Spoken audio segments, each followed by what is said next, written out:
Levan just absolutely destroyed the Devon Larratt pronation lift. Somehow, he managed to lift nearly the same weight as Devon, but he made it look way easier. Levan isn't even training this lift, but he's probably already the strongest in the world at it. And that is pretty insane. Let's take a look at the lift.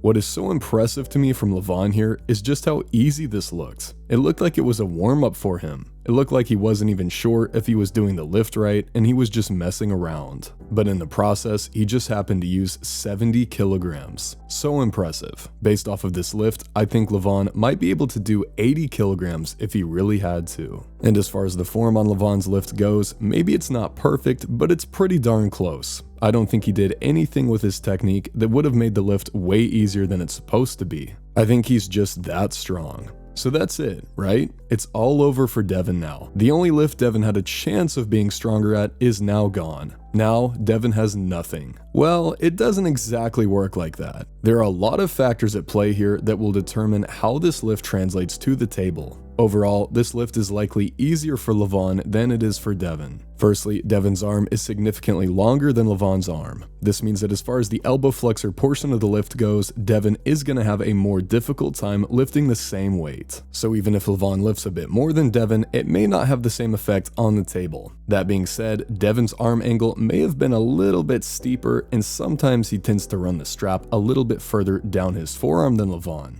And to be totally fair, Levan has a thicker wrist than Devon does. He also has a thicker hand, so as far as the pronation aspect of the lift goes, you would tend to think it's actually more difficult for Levan since the strap is applying more torque onto his wrist. And I have to say, I am super impressed with Levan's pronation here. He didn't even struggle lifting this weight. However, there is a big chance that none of this really matters all that much, and that is because of the style match we have at hand. Because Devon is so good at the setup and because his arm is so much longer than Levan's arm, he is going to have pretty near instant access to the strength he has built by doing this pronation lift. Devon is going to have direct access to attack Levan's wrist. This lift is tailor-made for Devon's arm wrestling style and potentially has more application for him than for any other puller in the sport. Levan, on the other hand, will not have instant access to attack Devon's wrist. It is likely that this lift will not have all that much carryover to the style he will use against Devon. For Devon, his back pressure and pronation very well may be the factor that decides the outcome of the match. But for Levan, this will probably not be the case. The factor that decides the outcome of the match for Levan will probably be his cupping. And who knows, maybe it'll even be a flop press. Now there is one more factor I think we have to talk about when looking at this lift, and that is that Devon is notorious for making things look like they are really difficult for him when they're not even that hard in reality. Even if Devon is only at like 80% of his 1 rep max, he still grits his teeth, shakes like a dog, and takes like 4 seconds to budge the weight off the ground. He looks like he just set a lifetime PR, but then somehow he can still lift like another 30 pounds after that. So even though it looks like Levan is lifting 70 kilograms way easier than Devon ever lifted the same weight, it could just be that Levan is making it look easier. Perhaps Devon is still a little bit stronger on this lift. But overall, this is still very impressive to me from Levan. Let me know what you guys think about this lift. As I said, it may not apply to the actual match that well, but the fact that Levan can just jokingly beat Devon at his own lift is pretty scary.